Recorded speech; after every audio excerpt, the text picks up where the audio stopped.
How does a team go from being the league's punchline for 40 straight years to becoming, well, a dynasty? That's the absolutely incredible story of the Pittsburgh Steelers. And we're going to break down exactly how they pulled off one of the greatest turnarounds in sports history. When you think of the Pittsburgh Steelers today, this is probably what comes to mind, right?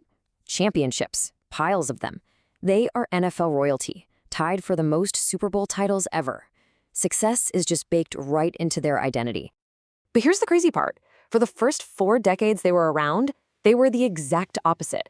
I mean, they were one of the worst teams in the league, never won a championship, and honestly, they were a total afterthought. So what on earth happened? To really understand the dynasty, you have to understand the decades of struggle that came before it. So let's rewind and go all the way back to the beginning. The team's history is literally a tale of 2 completely different eras. Before the big AFL-NFL merger in 1970, they were famous for one thing, being the oldest team to have never won a championship. After the merger, they became one of the most dominant forces in sports. It's a turnaround you almost have to see to believe. So the team was founded way back in 1933, and like a lot of teams back then, they just borrowed the name of the local baseball club, so they became the Pittsburgh Pirates. And their on-field performance? Let's just say it wasn't great. Through the entire 1930s, they never once managed to finish a season with a winning record. Things got so bad during World War II, with player shortages hitting the whole league, that the Steelers actually had to merge with other teams just to have enough guys to play.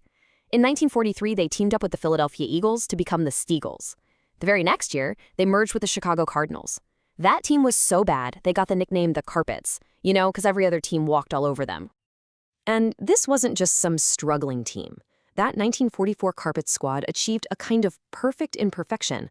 0 wins, 10 losses. It's still the only winless season in the team's entire history. For decades, they were, for all intents and purposes, a joke. And then, in 1969, everything changed. The catalyst for this unbelievable transformation was one man, a new head coach named Chuck Noll. Chuck Noll wasn't just a coach, he was an architect. His real genius wasn't just in plays on a chalkboard, but in finding talent. He knew that to build a winner from nothing, you had to absolutely own the NFL draft. And boy, did he ever. Now, I know this is going to sound like a huge exaggeration, but it's really not. What the Steelers did in the 1974 draft is pretty much considered the single greatest haul in the history of professional sports. It was the masterstroke that turned a laughingstock into a powerhouse. Just look at this list of talent. In one single draft, the Steelers picked 4 future Hall of Famers: Lynn Swann, Jack Lambert, John Stallworth, and Mike Webster. To this day, no other team has ever drafted 4 future Hall of Famers in a single year. It's an unbelievable achievement. Of course, that incredible 74 draft class needed a leader out on the field. Well, the Steelers had already found him a few years earlier, back in 1970, when they drafted a tough-as-nails quarterback named Terry Bradshaw. He was pretty much the final piece of the puzzle for this powerhouse in the making. And this timeline right here shows you the result of all that masterful drafting. It wasn't a slow build, it was an absolute explosion of success. The Steelers won 4 Super Bowls in just 6 years, something no other NFL team has ever done. The Steel Curtain Dynasty was officially born. But here's the thing that really sets the Steelers apart. That 70s dynasty wasn't just some flash in the pan. Nope. It was the beginning of a whole new culture, a new standard of excellence that's now lasted for more than half a century.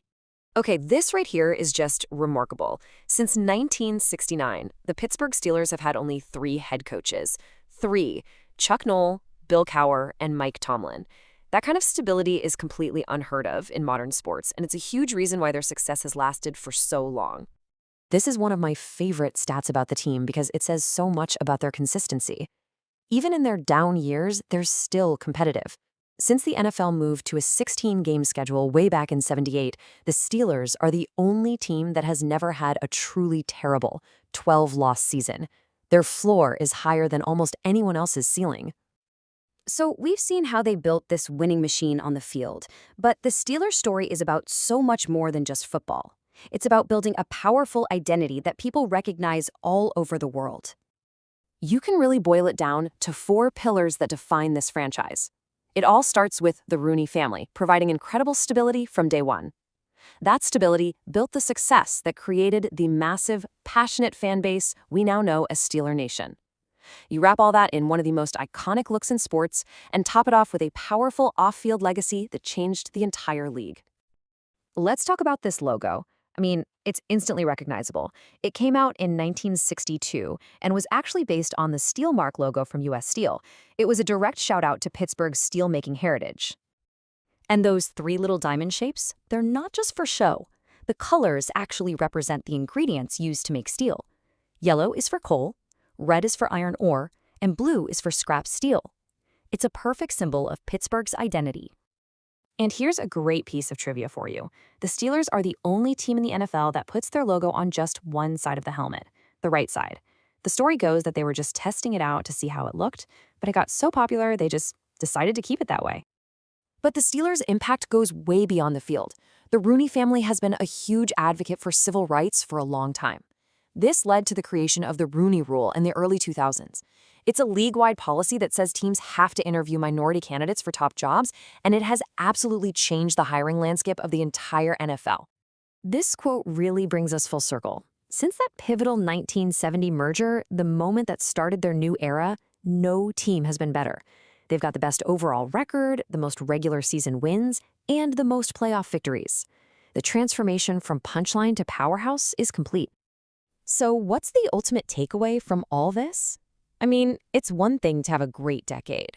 It's another thing entirely to build a culture of excellence so strong that it not only reverses 40 years of failure, but keeps it going for another 50 and counting.